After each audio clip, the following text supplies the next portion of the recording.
Hello friends, let us start with the new chapter, periodic classification of elements. Now what are the types of matter? So matter is anything that we can see, touch, feel, whatever is around us is nothing but matter. So what are the types of matter? Elements, compounds, mixtures, these are the different types. You can classify the matter. Solid, liquid, gaseous are the states of matter, and the smallest particle of matter is called as atom or molecule. If you consider the elements, then the smallest particle is called as atom. If you consider compounds which are formed by reaction between elements, then the smallest particle is called as molecule. So first thing that you have to do is you have to learn the names of elements from atomic number 1 to 20 and be ready with it. So earlier people used to classify the elements into metals, non-metals and metalloids. So first of all you should know what is the meaning of classification. So when I ask this question, students give different types of answers.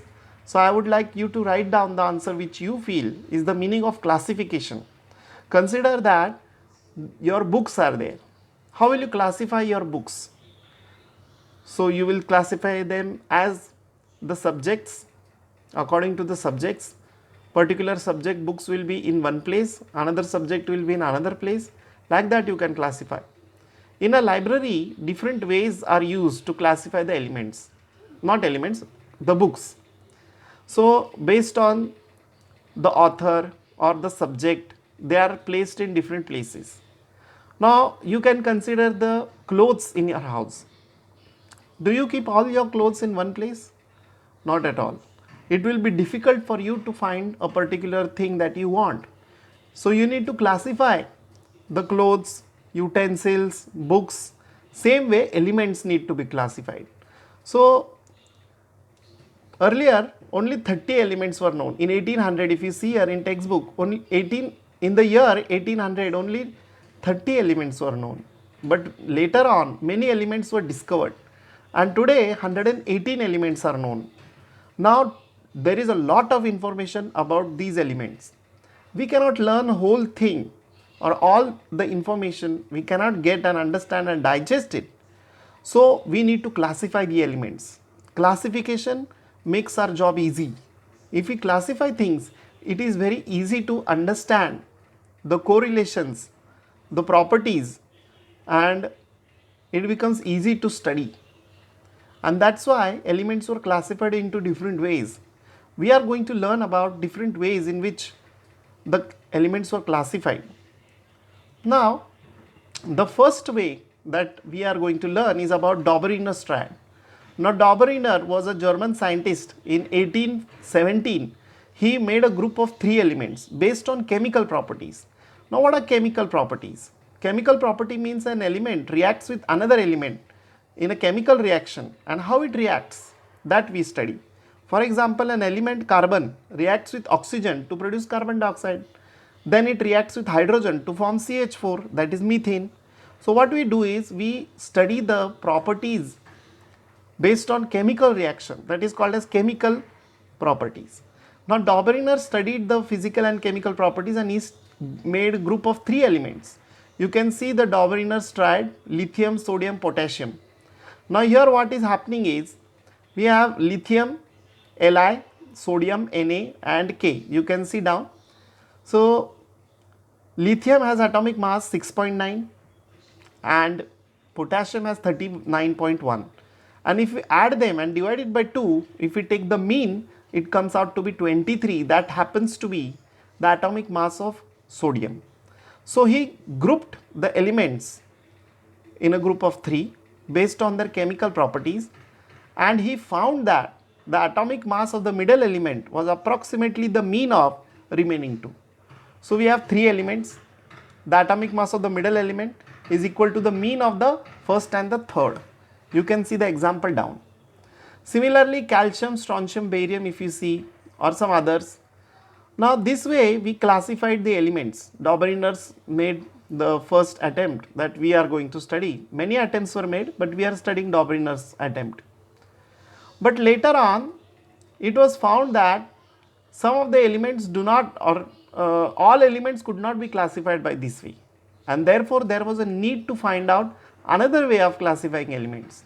And then Newland's law of octaves was used. So John Newland was an English scientist. In 1866, he arranged the elements known at that time in increasing order of their atomic mass. Atomic mass means what? Atomic mass is a comparison of the mass of an atom with respect to carbon 12. Atomic mass unit is very small unit, 1.667 into 10 raised to minus 27 kg. It's a very small unit. It's a comparison. So when you compare carbon 12 isotope with others, then what is the mass of the particular atom? That we write as number atomic mass unit. So he studied the properties of the elements and he arranged them in increasing order of their atomic mass. And then he found out that when we start arranging them, every 8th element showed the property similar to the first. So he arranged them 1, 2, 3, 4, 5, 6, 7, and the 8th element showed chemical properties similar to the first one. So he arranged the 8th element below the first element. You can see the table here. Now it is related to musical notes. Now in music we have sa, re, ga, ma, pa, dha, ni, and then again sa. So there is repetition, and here also the chemical properties of the elements were found to be repeated. So he arranged the elements in increasing order of their atomic masses. He found that every 8th element showed the properties similar to the first. Like we have hydrogen and fluorine.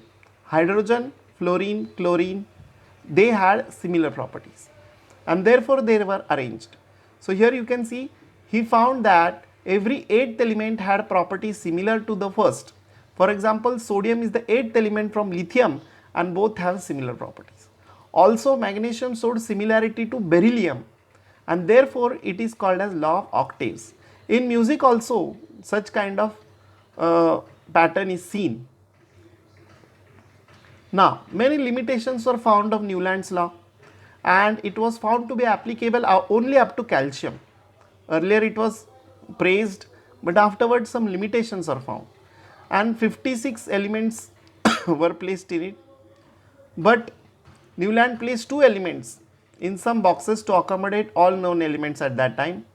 For example, cobalt and nickel, they had same atomic mass, but the properties were different, but they were placed in the same place, which was wrong.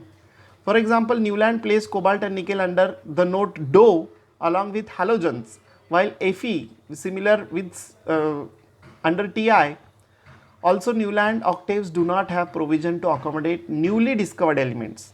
The properties of new elements discovered later did not fit in Newland's law of octaves, and hence there was a need to find or to devise a new theory which was given by Mendeleev. We will consider that later on.